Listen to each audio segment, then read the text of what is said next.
أكلة المستعجلين ما بتاخدش مني بالظبط 10 دقايق واقفة وبتبقى جهزت. عارفين كباب الحلة دي زيها، بس الفرق انها بالفراخ. بجيب الفراخ وبغسلها كويس قوي بالملح والخل والدقيق، محلول النقع الطبيعي. وبجهز معايا 4 بصلات بفرمهم في الكبة، بس يبقوا كبار شوية عشان الأكلة دي بتعشق البصل زي كباب الحلة بالظبط. بتبلهم بالتوابل اللي هتظهر لكم على الشاشة.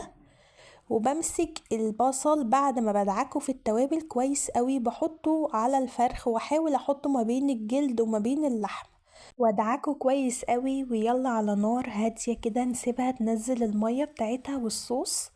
زي ما انتوا شايفين كده نزلت الصوص بتاعها. الصوص ده هو احلى حاجة اصلا، واحلى طعم زي طعم كباب الحلة بالظبط. بعد ما نزلت صوصها كده سبتها على نار هادية كده مع نفسها. بدأت ان انا هعمل مكرونة لاني ما عنديش وقت للرز، واحنا ممكن نعمل معاها رز ابيض، رز بشعرية، مكرونة، كلها بتنفع في كله. جبت مكعب زبدة حلو كده مع حبة زيت، نزلت عليهم بتومتين، حمرتهم كويس، ونزلت بالصلصة بتاعتنا.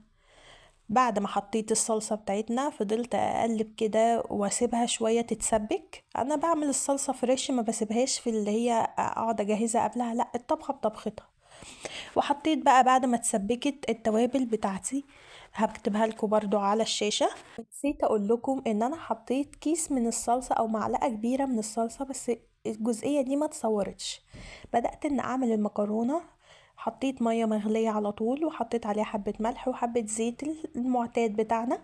ونزلت عليهم بكيلو من المكرونة اللي هي ملولوة دي. قلت حبيت اغير في الشكل. يعني انا عايزة اقولك انت ممكن تعملي الفراخ، يعني اول ما تطلع، اول ما تجهز وتستوي تماما، تروحي حطاها في الزيت مباشرة بدون اي بقسماط ناعم ولا الكلام دوت. هتبقى تحفة معاكي وهتطلع مقرمشة وحلوة قوي. بس انا ما كانش عندي وقت، سلقت المكرونة 10 دقايق كده على طول، وحطيت عليها حبة صلصة. بنزل الصلصة حبة بحبة عشان كنت عاملة كتير. بس وقلبتها كويس كده مع المكرونة، وجبت الطبق بتاعي وحطيت عليه حبة مكرونة وحتتين الفراخ اللي في الجنب، وعليهم الصوص من فوق كده. بجد والله الطعم رهيب، هتدعولي جربوها وما تنسونيش من اللايك والشير، وسلام.